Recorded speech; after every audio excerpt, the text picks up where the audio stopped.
persoalan, ada masalah, bisa kita muzakarakan sementara majelis berjalan.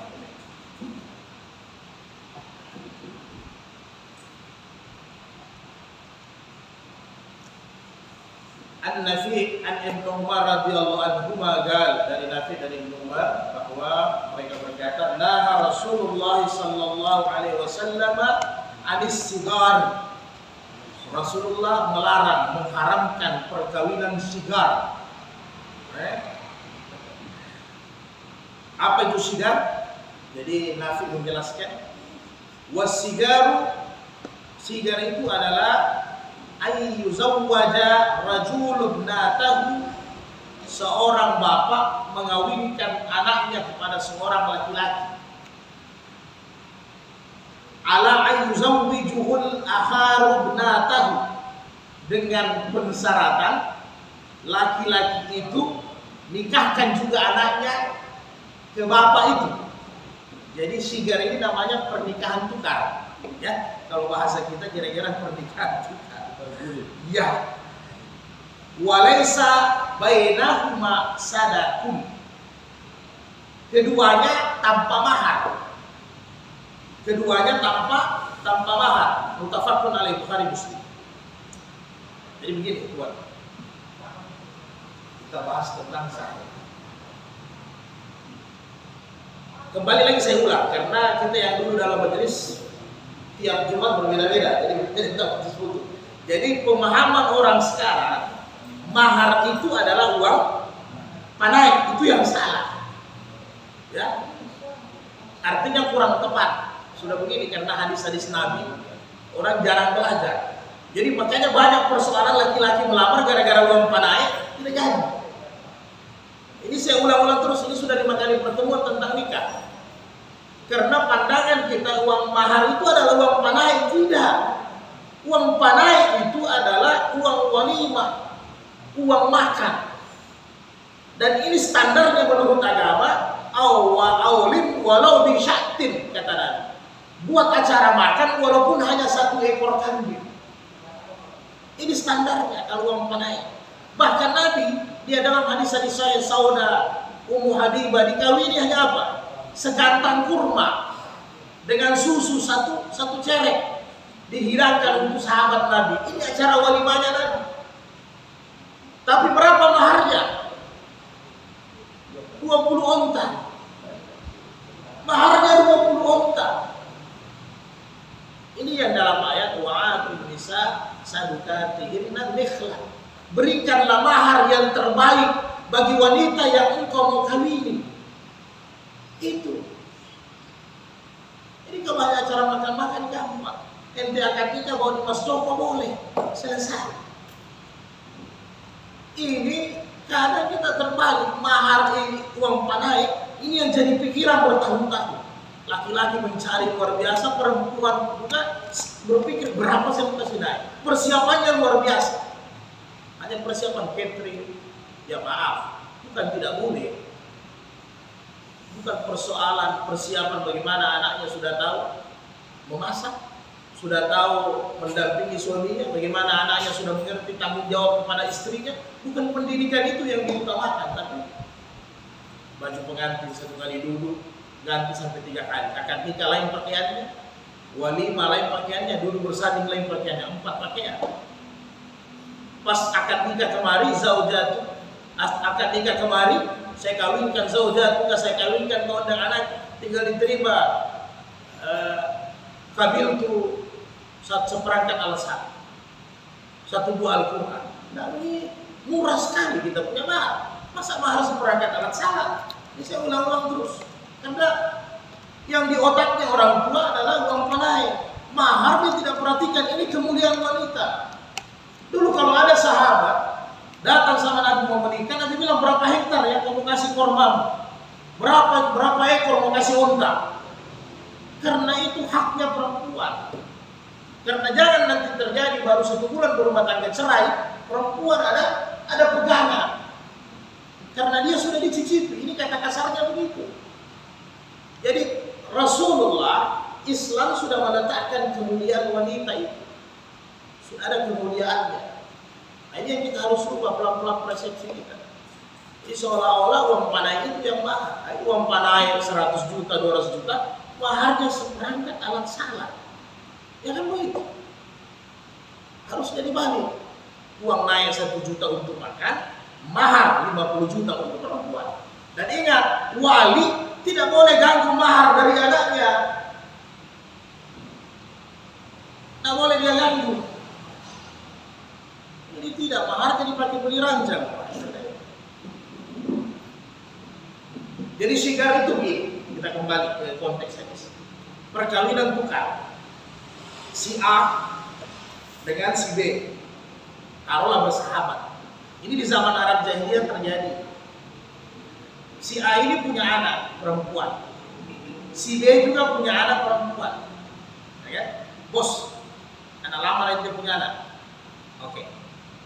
Yang satu bilang boleh, tapi ente punya anak lama juga, barter, ya kan? Kira-kira secara hukum Islam sah tidak perkawinan? Sah tidak? Sah. Asal rukun nikahnya terpenuhi. Yang masalah di zaman jahiliyah tanpa mahar. Bos, kita kasih tukar kita punya anak tapi tidak pakai mahar. Ini yang masalah. Karena perkawinan tidak ada uang panai, tidak apa-apa. Tidak boleh tidak ada mahar. Walaupun di mazhab Imam Syafi'i mahar bisa diutang. Jadi di mazhab Imam Syafi'i kalau si laki-laki belum punya mahar, dia boleh utang. Tapi itu kewajiban dia ganti sesudah akad nikah. Tapi di mazhab Imam Hanafi, makanya Imam Hanafi beda. Dia masukkan mahar dalam rukun nikah. Kan kalau di mazhab Syafi'i, Imam Malik dengan mazhab Hambali itu laki-laki ada, perempuan ada wali, ada saksi 2, kemudian ijab kabul. Ini aja. Imam Hanafi dia tambah mahar. Jadi kalau mazhab Imam Abu Hanifah kita kawin di India, kawin di Pakistan, kawin di Rusia, kawin di Turki, kalau tidak ada mahar, nikah tidak dilangsungkan. Nah, jadi kita di mazhab Imam Syafi'i enak. Kenapa Imam Syafi'i bisa diutang? Karena memang mahar harus tinggi sebenarnya. Pemberian laki-laki untuk perempuan harus tinggi. Jadi kalau akad nikah, Pak, saya mahar 100 gram anaknya Bapak, tapi saya masih punya 50 gram. Berarti 50 gram saya utang. Boleh. Kasih tinggi maharnya. Mahar satu rumah lebih bagus. Lebih bagus. Mahar tidak apa-apa mahal, karena memang sunnahnya mahal. Uang panah yang harus murah. Kalau perlu, kalau korma apa sekarang? Minum teh saja, tidak apa-apa. Selesai. Bisa dipakai modal sama anak-anak kawin daripada sewa-sewa gedung malam-malam 3 hari 3 malam, kan repot. Jadi sigar itu begitu. Perkawinan ini sah, tapi karena dia tanpa mahar, ini yang diharamkan. Perkawinan tanpa mahar seperti ini. Inilah landasan dari Imam Abu Hanifah bahwa tidak akad nikah kalau tidak ada mahar kelihatan. Karena ada juga laki-laki biasa mahlum, Pak. Ya saya sendiri pernah tertipu. Mau nikahkan alasannya mahar ada tertinggal, terpaksa kita nikahkan. Ini kejadian, ternyata ini hikmahnya. Kalau Imam Abu Hanifah ini hikmahnya. Ternyata sampai cerai tidak dia kasih maharnya. Ini zamin.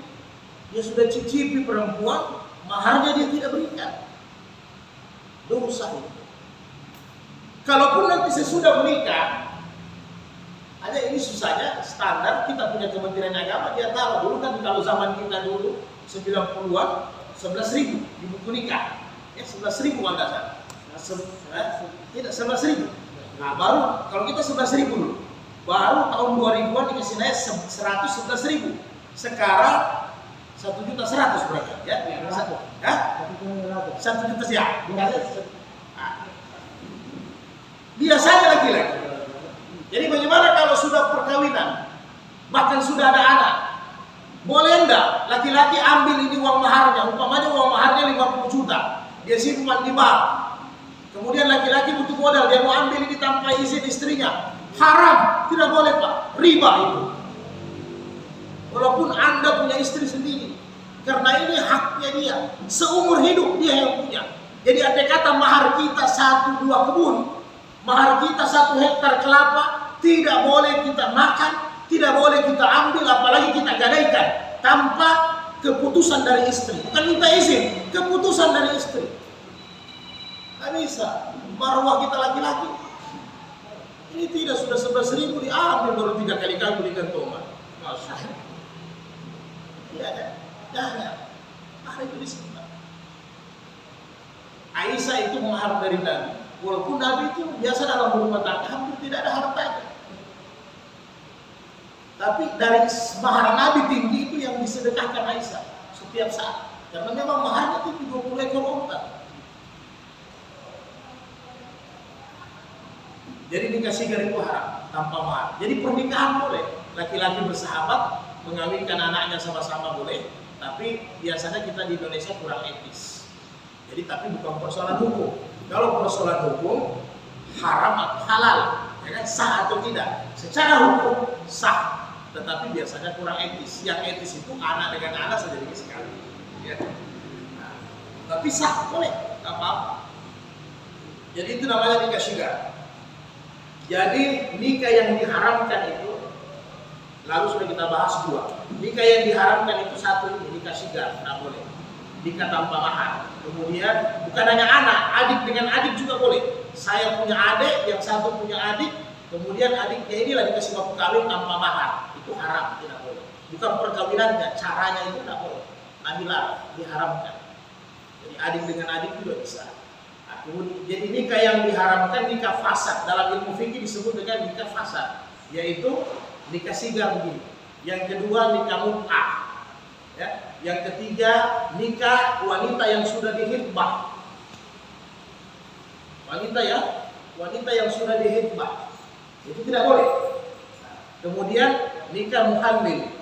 Nanti sebutkan. Itu yang keempat. Jadi nikah muhamil. Jadi nikah sigar ini tidak boleh. Nikah tanpa mahar. Tidak bisa. Sudah bertukar, kemudian tanpa mahar lagi.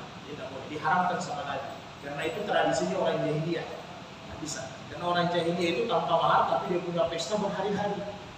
Jadi secara tidak langsung, yang kita sudah pakai hari ini sudah orang jahiliyah punya sebenarnya. Ya maaf, ya kan? Tapi kita yang orang ta'lim, kita orang yang belajar harus memulai.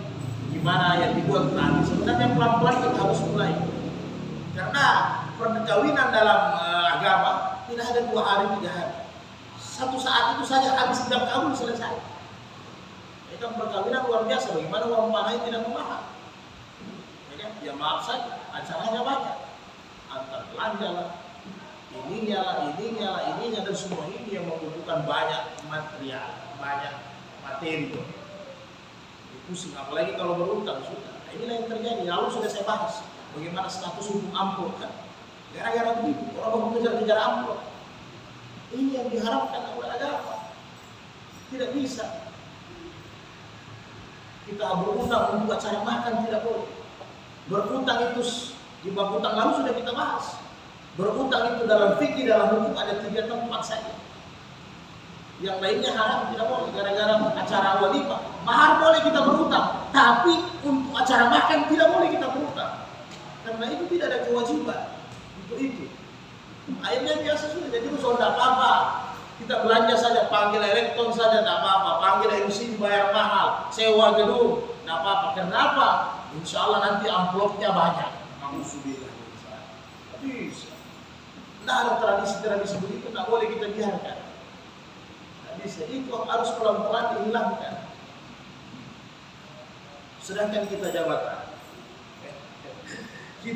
kan ada amplop, itu makruh. Muhasabah ini ibadah. Tasafahu yastabil illu al-qulubikum.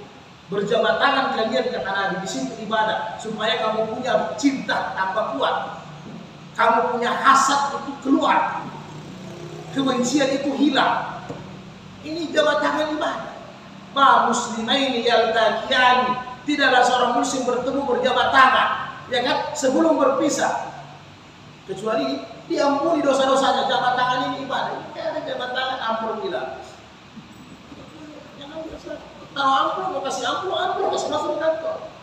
Jangan pakai jabatan ini yang semua yang pelan-pelan sebenarnya, oh haram, bukan masalah haram atau tidak etis. Karena jabatan ini bukan main-main, ini ibadah ini Pak. Bersentuhan ini laki-laki, kita bersaudara bersentuhan ini ibadah. Jadi cara ibadah kita salam, yang kedua jabat tangan, yang ketiga pelukan. Ini ibadah-ibadah semua, bukan nanti angkat takbir, bukan nanti kita baca Quran. Ini alasannya mau sembunyi-sembunyi. Jadi dibiasakan. Kalau anda saran saya, kita layak sebagai penerus lidah ke tempat-tempat lain, tentunya dengan cara bijaksana, dengan hikmah. Kapan lagi? Jadi jangan sampai kita buat acara, ada otak kita, nanti ada amplop. Kalau bisa jangan kasih kotak. Kalau lebih bagus bukan. Karena yang anda kemarin untuk apa? Saya buat acara makan berarti saya mampu. Yang begitu. Kasih saja sama Palestina sana, saudara-saudara kita yang banyak membutuhkan, yang orang-orang lemah tetangga kita. Kenapa harus diamplop? Sudah orang kaya diamplop lagi. Ya lainnya kalau urusan orang politik itu beda. Karena jangan sampai tidak tercatat amplop, bisa-bisa kepala dinasnya selesai kan? Nah, kepala bidangnya selesai, itu urusan lain. Itu urusan-urusan mereka, silakan. Kita jangan sampai ada tendensi-tendensi begitu. Makanya dibahas oleh Abu Musa Al-Ghad bahwa itu bisa jadi ada hubungannya dengan riswah kalau kita bahas terus. Ada hubungannya lagi dengan suap menyuap dan semua, cari muka dan sebagainya. Ya. Apalagi sekarang lagi tren. Jadi saja tamu yang 50.000 amplopnya makan kaki ayam gitu kan. Ada mejanya. Yang 300.000 ini mejanya. Yang 1 juta amplopnya lengkap komplit dengan snacknya kan begitu. Ya. Bahkan ada sekarang miris kita melihat Pak. Ini walaupun kita lari dari tema sedikit. Kata bapak-bapak di sini berganti-gantian dulu. Miris kita. Ya miris. Bagaimana tidak? Ada yang dibuka amplopnya lagi. Orangnya masih berdiri, amplop dibuka. Saya pernah hadiri Pak. Bayangkan Pak Haji. Begini model dibuka amplopnya Pak. Tulis namanya. Gila dari sana. Jangan tradisi bilangkan yang begitu. Jangan terselip di otak kita saya mau buat acara dan tidak amplop. Kamu sudah bilang.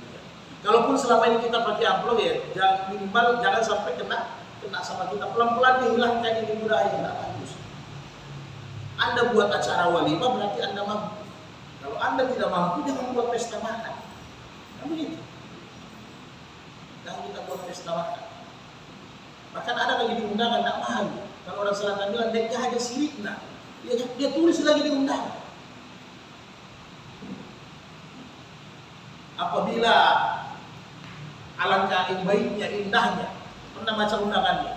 Apabila bentuk yang diberikan bukan dalam bentuk bungkusan ataupun kerangka bunga, apa karangan bunga, berarti apa? Fulus. Tidak usah kita kasih kawin ini punya anak. Iya kan? Jangan saja kotak amal di jalan-jalan, minta-minta di rumah orang. Jangan Pak, kita susah. Tapi kita harus kaya marwah, kaya hati. Urusan harta itu selesai, tidak ada gunanya di kertas. Jangan sampai begini, apalagi di harus kotor. Jadi kira-kira singgah begitu ya. Anda jariyah bikran atatin Nabi sallallahu alaihi wasallam. Ada seorang gadis datang kepada Nabi. Fazakarat dia bercerita. Anna abaha, bahwasanya bapaknya zawajaha, menikahkan dia dengan laki-laki, wa yakarihatun, laki-laki itu dia tidak suka. Ya kan? Laki-laki itu dia tidak suka. Ini sahabat Nabi. Berarti ketidaksukaan Anda ini berarti ada yang tidak bagus sama ini laki-laki. Jelas urusan agama. Karena kalau kita lihat kisah-kisah zaman Nabi, bahkan ada yang lebih seperti kismis rambutnya, lebih hitamnya seperti belanga, pantatnya belanga. Ketika dilamar atas nama Nabi, dia terima. Karena memang orangnya beragama. Jadi tidak mungkin sahabat Nabi, sahabi yang perempuan pasti ada alasan. Dia datang sama Nabi. Ya Nabi, bapak saya kasih kawin, tapi saya tidak suka laki-lakinya. Jadi ruang demokrasi itu terbuka. Nah, oleh otoriter orang tua juga. Fahayyaraha Rasulullah sallallahu alaihi wasallam rawahu Ahmad. Maka Nabi buat keputusan untuk pilih dia. Dipanggil orang tuanya, bos, ini yang punya anak datang, ini laki-laki, nanti mau kasih kawin, dia tidak suka. Ada alasan ini. Maka saya kasih pilihan dia, lanjut atau tidak. Jadi Nabi kasih biar. Jadi perempuan biar dia gadis, biar dia bikrun, ada hak dia. Bukan berarti dia nanti diam berarti dia setuju. Jangan begitu. Kalau dia, nak kau mau kawin tak? Dia, nah, itu setuju. Nabi bilang oke. Tapi kalau memang dia tidak suka, dia bicara. Saya tidak mau dengan laki-laki itu, Pak. Selesai. Kenapa nak? Dia sering lalaikan salat. Maka kan begitu. Dia sering buka orang itu. Tempat kerjanya, tempat riba. Tidak apa-apa. Bisa. Saya tidak mau dikasih makan dengan barang yang haram. Dia pemabuk. Dia penjudi. Boleh. Jadi wanita gadis boleh protes. Tapi begitu pun sebaliknya. Kalau anak kita suka ini laki-laki, kemudian ada laki-laki datang melamar sama kita orang tua tahu bahwa anak ini anak ini fasad, rusak. Karena begitu. Maka kita orang tua juga berhak untuk tidak terima ini lamaran. Sampaikan kepada anak, maaf nak, walaupun kau cinta dia secara fisik, tetapi secara agamanya, secara kelakuannya, secara akhlaknya, bapak tidak suka. Jadi bapak tolak lamarannya. Tidak apa-apa. Jadi ruang ini terbuka. Jadi intinya apa? Ada musyawarah. Intinya ada musyawarah. Kesepakatan itu dibuat terus. Jangan sampai keluar disampaikan. Jadi orang tua tidak bisa dibuat otoriter. Apalagi kalau zaman sekarang. Ya kan? Kalau zaman sekarang susah yang begini. Karena jumlahnya lebih lama daripada kawinnya. Pacaran 10 tahun, kawin 2 tahun, masuk pengadilan agama. Lebih lama pacaran, alasannya taruh, padahal buat dosa terus. Jadi tinggal ukur kita punya hati. Kalau datang laki-laki, malam-malam maghrib, ambil anak kita, dia bonceng pergi pamitan, kira-kira kita anggap dia sopan, ukur kita punya hati semua. Ya? Anak gadis datang diambil laki-laki, dibawa ke jalan-jalan dulu di pantai atau dibawa pergi belanja, dibonceng pakai kendaraannya. Kalau tidak teriris hati kita, pertanyakan kita punya keimanan luar biasa. Setiap putaran roda langkah kakinya itu dosanya mengalir sama kita orang tua. Jangan main-main. Hati-hati. Sekarang kita belum merasakan, nanti video ini diputar ketika kita mau sakaratul maut. Bukan nanti di akhirat dikubur, tidak. Ketika kita mau sakaratul maut ini semua diputar. Makanya waktu sakaratul maut itu ada yang 1 bulan, ada yang lebih, karena memang diputar terus film-filmnya. Mau bicara kita sudah nazar, kita sudah sakarat, ada penyesalan selesai. Jadi ada ruang untuk wanita untuk menolak, ada ruang. Pada kalau laki-lakinya jadi bertobat gimana? Jadi bertobat kan? Ya. Gara-gara dia agak fasik. Jadi berani bertobat gimana ya? Siapa yang bertobat? Laki-lakinya? Iya. Yang mau melamar? Iya. Mau hijrah? Iya. Jadi begitu ya, ini bagus. Begitu juga nanti banyak sekarang mualaf karena mau kawin. Ini hati-hati. Jadi sudah bagus, Departemen Agama kan sekarang sudah terbitkan aturan baru. Bagus pertanyaannya Bapak. Syukran. Aturan barunya 2 bulan sebelum nikah harus ada pendidikan nikah, pranikah. Ini sudah bagus. Mudah-mudahan berjalan. Jangan sampai anggarannya saja yang berjalan, tapi di lapangan tidak berjalan. Kan itu yang ditakuti. Nah, jadi 2 bulan sebelumnya pranikah, utamanya orang mualaf. Karena malam ini masih masuk Islam, malam ini juga kawin. Nah, itu belum ada pendidikannya, belum dihitam laki-lakinya, belum disunat. Nah, termasuk ini tadi Bapak punya pertanyaan. Jadi kalau seandainya dia mau hijrah, mau tobat, buat ruang waktu dulu. Ini tidak, pagi dia mabuk, tiba-tiba sore melamar, Pak saya mau tobat. Malam kasih kawin, jangan dulu Pak. Ya kan begitu. Kasih renggang waktu sedikit. Mau dilihat tobatnya di mana? Walaupun nanti mungkin ya tobatnya tobat depan mertua, itu lain cerita kan. Mungkin kalau tobat depan mertua ya lebih rapi ya semua ya, lebih musuh. Tapi yang jelas mau bertobat diterima tobatnya Pak sama Allah, yang jelas tidak ada masalah. Tapi hijrah ini kan orang tobat ini dia dengan Tuhan yang tahu. Tapi mau bertobat kasih kawin ya tidak ada masalah, tinggal kesepakatan. Tapi paling bagus orang tua lebih bijak, kasih ruang waktu. Kalau dia datang melamar, Pak saya ini bukan dosa, saya sudah mau tobat. Iya nak, sip kalau begitu. Kayaknya 3 bulan akan datang kita akan nikah. Dia tinggal baca, atau 2 bulan akan datang kita akan nikah. Jadi dari jangka 2 bulan itu ada perubahan tidak, ada perubahan tidak, kan begitu. Takutnya saya dia bertobat malam hari kita langsung kasih kawin, agak repot nanti. Karena laki-laki ini makhluk yang paling sempurna, sempurna juga tipuannya, sempurna juga kalasinya. Inilah laki-laki kita semua, ya kan? Kita laki-laki ini kan kalau ada maunya Pak luar biasa. Laki-laki ada maunya luar biasa, paling lembut. Jadi laki-laki kalau ada maunya luar biasa, paling lembut, paling halus. Tapi kalau halas selesai, habis. Nah, jadi jangan main-main. Laki-laki itu, iya, padahal baik. Kembali lagi ke masalah mahar tadi, ya. Mahar yang sangat miris sekali kalau mahar itu hanya seperangkat alat sholat kan, ya.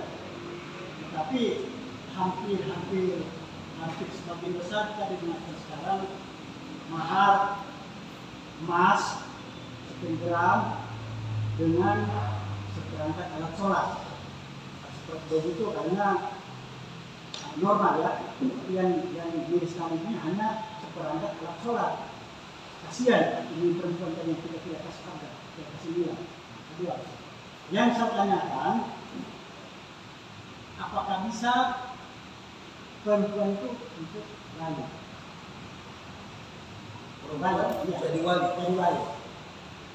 Jadi pertanyaan kedua tadi, walinya laki-laki. Di mazhab Imam Abu Hanifah saja, kalaupun tidak ada nasab dari laki-laki, sudah meninggal semua, dia lari ke nasab perempuan, tetap yang dicari laki-laki juga. Jadi jangan laki-laki walinya perempuan, tidak boleh. Wali ini kan seperti imam. Kalau sesama imam salah perempuan tidak apa-apa. Jadi wali ini kan harus laki-laki. Beda saksi. Kalau saksi boleh jadi perempuan, tapi 1 laki-laki saksi dalam hukum, maka perempuan 2 orang. Kalau 2 laki-laki, perempuan 4. Tapi kalau jadi wali tidak bisa. Wali harus laki-laki Pak. Pernah saya bertanya ke saya, dibilang bisa perempuan, tetapi perbandingannya kalau laki-laki 1, perempuan harus 2. Tapi Itu saksi Pak. cari dulu dari keluarganya kalau memang tidak ada laki-laki. Ya. Saya bilang coba dicari pada sebetulnya di mana kalau bisa perempuan. Cuma alasannya ya nanti saya cari dulu. Sampai sekarang belum ada kejelasan. Seperti itu. Jadi saya sengaja saya ringkas sebenarnya begini. Penjabarannya mazhab Imam Abu Hanifah. Jadi dari laki-laki sudah tidak ada. Meninggal semua. Bapaknya meninggal, kakeknya meninggal, pamannya meninggal, saudara laki-lakinya meninggal, umpama. Jadi Imam Abu Hanifah bilang, kalau Imam Syafi'i langsung wali hakim. Imam Abu Hanifah tidak cari lagi di nasab ibunya. Siapa? Bapaknya itu, bapaknya dari ibunya, berarti kakeknya, pamannya, kemudian saudaranya laki-laki ibu, gitu kira-kira. Kalau tidak ada, yang laki-lakinya tidak ada, ini juga laki-lakinya tidak ada, ya begitu. Maka hanya ada perempuan, bibinya, dia bukan jadi wali, tapi bibinya ini menyerahkan kewaliannya kepada wali hakim. Kenapa harus ada wali hakim? Karena perempuan tidak boleh jadi wali. Bisa masuk Pak? Kenapa harus ada wali hakim? Karena apabila laki-laki habis, maka keluarga yang perempuan serahkan walinya ke wali hakim. Itu maksudnya wali hakim sebenarnya. Karena ketiadaan laki-laki, karena laki-laki harus jadi wali, maka keluarga perempuan, baik dari mamanya atau dari bapaknya, serahkan kepada wali hakim. Jadi kalau 2 orang saksinya 4, 1 saksinya 2, itu saksi Pak, bukan wali, bukan wali. Nah, jadi di mazhab Imam Abu Hanifah tetap ada wali perempuan, tapi bukan wali menikahkan, menyerahkan ke wali hakim. Nah, karena biar bagaimana barang, tidak ada barang yang tidak punya milik, pasti ada pemiliknya. Nah, kan begitu. Jadi perempuan ini pemilik anak gadis itu, tetapi karena secara hukum agama perempuan tidak boleh menikahkan, maka dia serahkan kepada wali hakim. Begitu bentuknya maksudnya. Bisa paham Pak Haji? Lain kalau saksi Pak Haji. Kalau saksi tidak ada masalah. Sebenarnya di mazhab Imam Ahmad, saksi itu dia tidak ditunjuk kalau sudah acara walimah besar.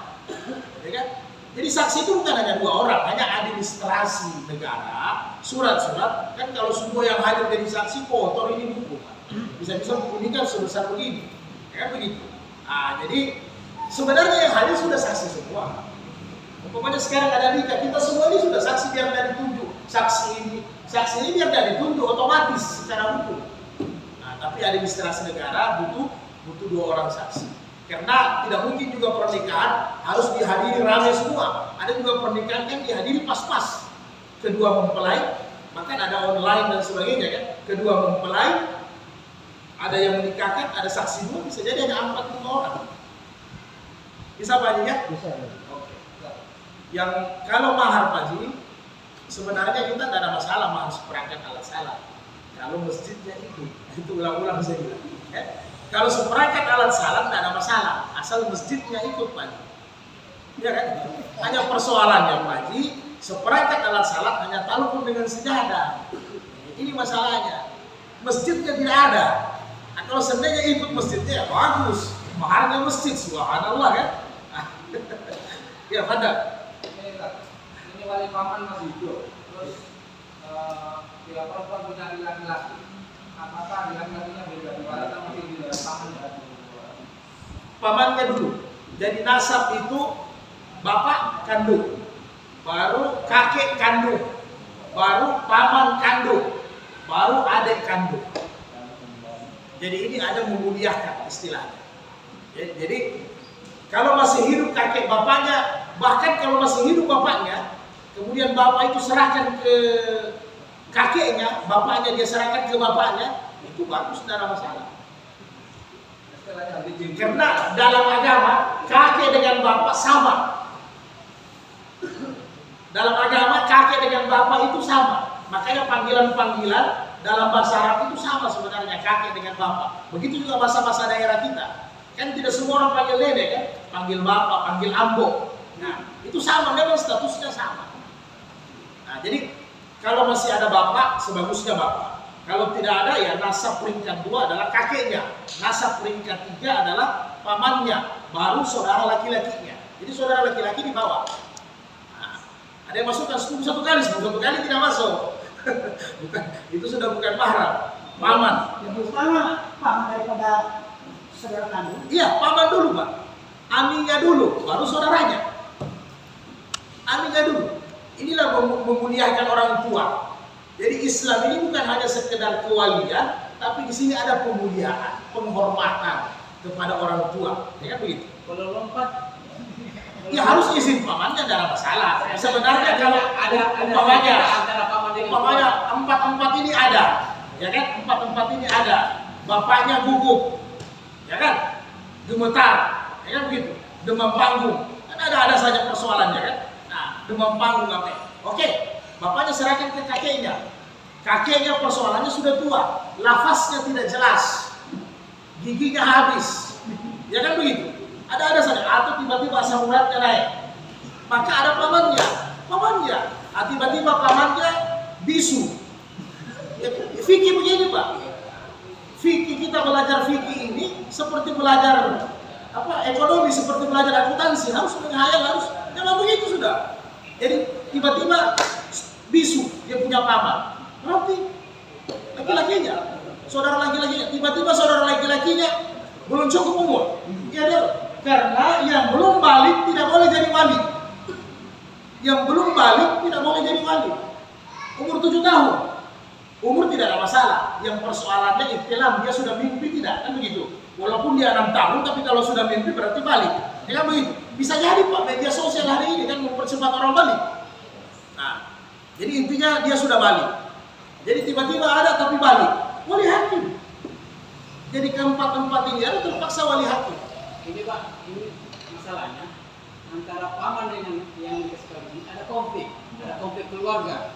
Nah, apakah harus kita minta izin karena ada konflik ini? Tapi orang tuanya tidak usah, karena kita ada masalah kan. Ini kan kerenangan kekeluargaan. Terpaksa adiknya terpaksa saudara laki-laki yang diambil wali itu kemana? Ini kan kebiasaan orang Indonesia. Nah itu. Ketika ada konflik dia Merembet, merembet ya. Sebenarnya kita dalam segala hal profesional. Kalau urusan bagi harta beda dengan urusan menikah ponakan, ya kan? Kalau urusan rumah beda dengan, jadi sebagusnya tetap ada orang yang dituakan, ya kan? Untuk datangi yang walinya umpamanya memang ada konflik bahwa kemanakan tak mau kawin atau cucu tak mau kawin. Mengenai dia respon atau tidak itu urusan belakang, tapi secara hukum kita sudah minta izin, secara adab kita sudah sampaikan, jadi tetap disampaikan. Mungkin yang konflik kalau pergi sampaikan yang kontra pasti jadi tambah ribut.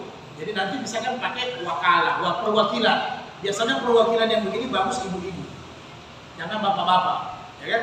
Karena bagaimanapun garangnya laki-laki, kalau ibu-ibu yang masuk hilang garangnya. Ya pasti itu. Biar bagaimana hilang garangnya. Jadi pakai perwakilannya ibu-ibu sebagai mediasinya ibu-ibu. Sampaikan saja bahwa ponakan mau kawin besok, ente mau hadir tidak kan tidak ada masalah. Jadi kira-kira begitu. Padahal Berarti bisa berarti apa? Bisa. Hanya ada saja berarti yang tidak ada. iya, ini barang wali nas